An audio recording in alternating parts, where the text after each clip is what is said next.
मित्रों, सुदूर पहाड़ियों से घिरा एक गांव था जिसका नाम मलियापुर था। इस गांव में हर वर्ग के लोग रहा करते थे।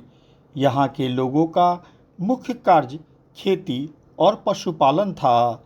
इसी गांव में देवदत्त नाम के एक पुजारी रहा करते थे। वे पहाड़ों से दूर जंगल में बने एक मंदिर की रोजाना पूजा किया करते थे। कहा जाए तो वहाँ के मुख्य पुजारी थे।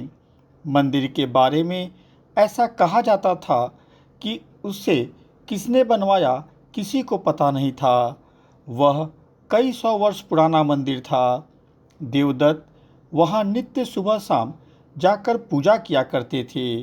साथ ही गांव में धार्मिक अनुष्ठान करवाकर जो उन्हें दान दक्षिणा मिलता था उसी से वह अपने परिवार का पालन पोषण करते थे। गांव सुखी संपन्न होने के कारण लगभग हर रोज किसी न किसी घर में पूजा पाठ का निमंत्रण उन्हें मिल ही जाया करता था। देवदत्त को ब्राह्मण होने के कारण गांव में मान सम्मान काफ़ी मिलता था। सब ग्रामवासी उसकी बातों को बहुत मानते थे। लेकिन यह बात वहाँ के जमींदार बहादुर सिंह को पसंद नहीं था कि गांव वाले उसके रसूख को सम्मान न देकर देवदत्त की बातों को सम्मान दे। वास्तव में देवदत्त के इज्जत प्रतिष्ठा से बहादुर सिंह को जलन होती थी। इसी बीच बहादुर सिंह ने एक षड्यंत्र रचा। उसने दूसरे गांव से कुछ चोर को बुलाकर आदेश दिया कि वह गांव के किसी घर में रात को चोरी करे और चुराया हुआ सामान किसी तरह देवदत्त के घर में रख दे। चोर ने वैसा ही किया। उसने एक किसान के घर चोरी कर कुछ सामान देवदत्त के घर में छुपा दिया। अगले दिन पूरे गांव में चोरी की खबर फैल गई। सभी गांव वाले जमींदार के घर पहुंचे। उनकी बातों को सुनकर जमींदार ने कहा कि हमारे गांव में आज तक किसी के घर चोरी नहीं हुई है, इसीलिए निश्चित है कि चोर गांव का ही कोई आदमी है। जमींदार ने गांव के ही 4 युवकों को आदेश दिया कि वह गांव के सारे घर की तलाशी ले।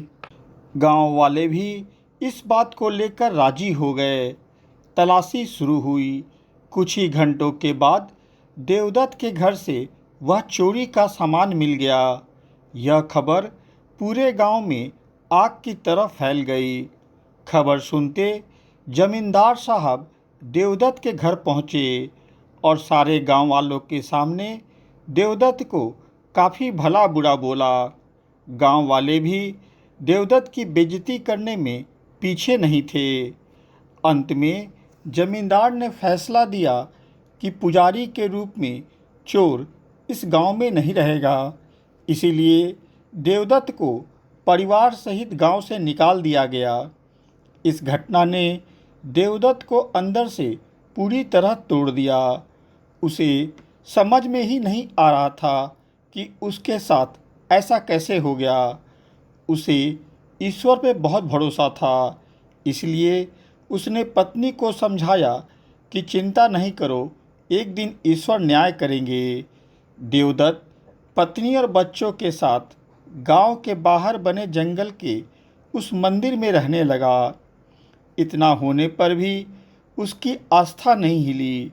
वह ईश्वर के सामने बैठकर रोज रोता था कि प्रभु, इस कलंकित जीवन के साथ जीना बहुत मुश्किल हो गया है। हमें विश्वास है कि जो मान सम्मान प्रतिष्ठा मैंने खोया है उसे आप ही वापस दिलाएंगे। उधर गांव में जमींदार काफ़ी खुश था कि अब उससे ज़्यादा गांव में किसी को इज्जत नहीं मिलती है। दूसरी ओर देवदत्त अपने परिवार के साथ मंदिर में रह रहा था। अब उसे भरपूर भोजन भी नसीब नहीं होता था। एक दिन देवदत्त मंदिर में पूजा करते समय काफ़ी रो रहा था। तभी वहाँ एक नौजवान महिला आकर पूजा करने लगी। यह देख देवदत्त को आश्चर्य हुआ कि इस जंगल में यह महिला कहाँ से आ गई। गांव की होती तो मैं अवश्य पहचान जाता। जब देवदत्त ने पूछा तो उसने बताया कि वह पहाड़ी के दूसरी तरफ से आई है। इस मंदिर का काफ़ी नाम सुनकर यहाँ पूजा करने के लिए आई है। उसने देवदत्त से कहा कि वह उसकी पूजा करवा दे।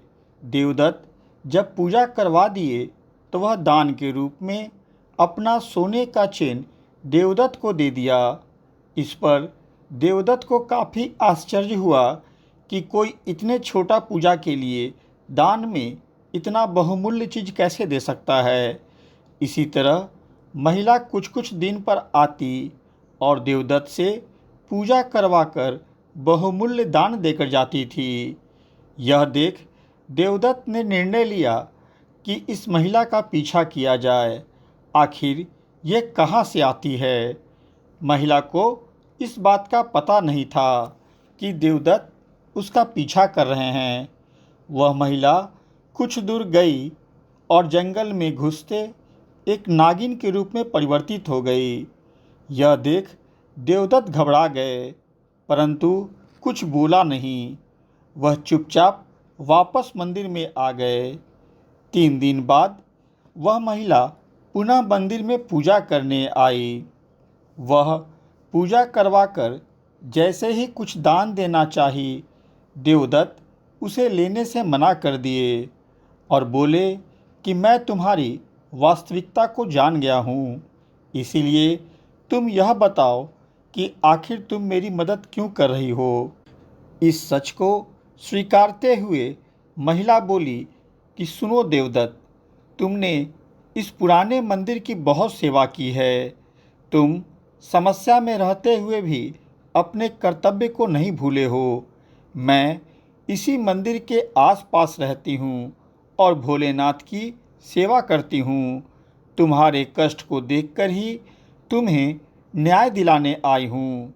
मैं जानती हूँ चोरी तुमने नहीं किया था, बल्कि उसी जमींदार के कहने पर कुछ लोगों ने सामान चोरी कर तुम्हारे घर में रख दिया, ताकि गांव में तुम्हारी बदनामी हो और मान सम्मान खत्म हो जाए।